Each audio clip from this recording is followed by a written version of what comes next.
अस्सलाम वालेकुम। आज के ट्यूटोरियल में हम एक्सेल के लेट फंक्शन के बारे में डिस्कशन करेंगे।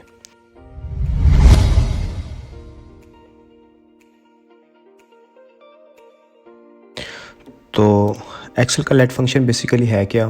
बाज़ औक़ात ऐसा होता है कि आपके पास फार्मूलाज बहुत लेंथी होते हैं, तो एक फार्मूले के अंदर आपको मल्टीपल कैलकुलेशन जो हैं, सेम कैलकुलेशन मल्टीपल टाइम जो हैं वो रिपीट करनी पड़ती हैं। अगर आपके पास बहुत ज़्यादा लंबा फार्मूला है और एक ही चीज़ को आप बार बार कैलकुलेट कर रहे हैं उसके अंदर, तो बजाय इसके कि आप उसको अगेन एंड अगेन कैलकुलेट करें, एक्सेल ने एक नया फार्मूला दिया है लेट का।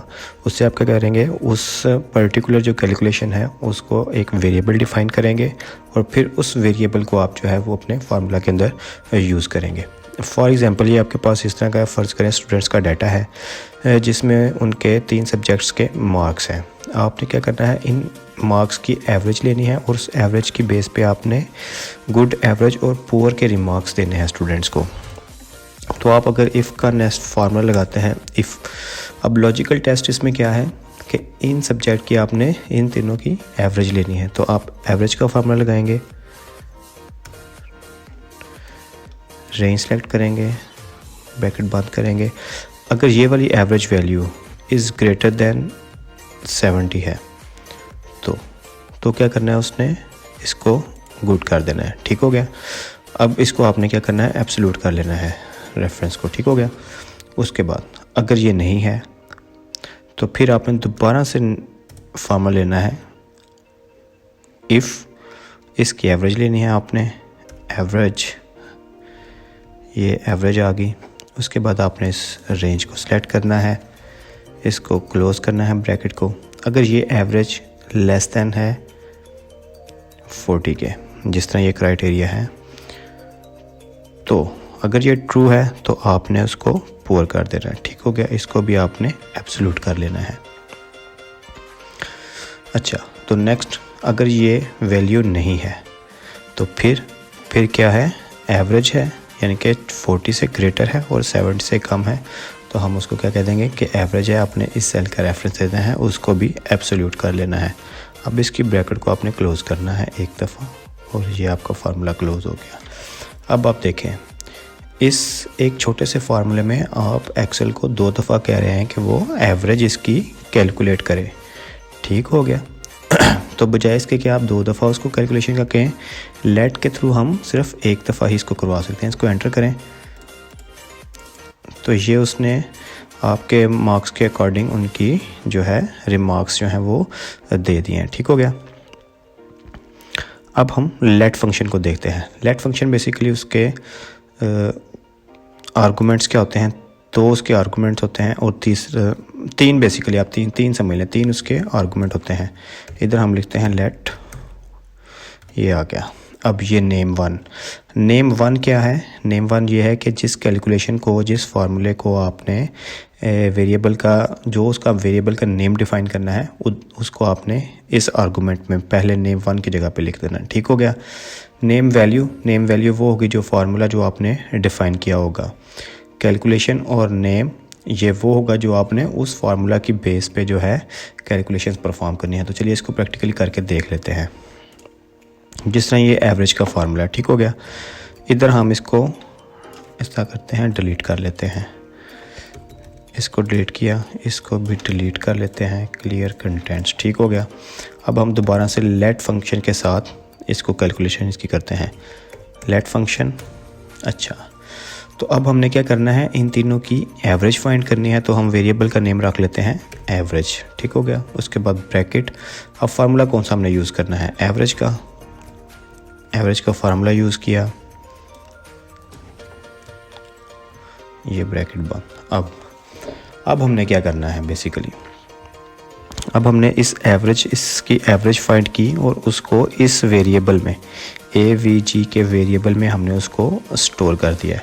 अब हम दोबारा से अपना इफ़ का फार्मूला लगाएंगे। इफ़, ये AVG जो लिखा हुआ है हमने, AVG, अगर ये वाला एवरेज ग्रेटर देन है 70 तो इस सेल का रेफरेंस दे दें गुड, इसको एब्सोल्यूट कर दें, फिर कॉमा, अगर फॉल्स है आपने इधर फिर इफ़ यूज़ करना है। इफ़ लॉजिकल टेस्ट क्या है, AVG लेस दैन 40।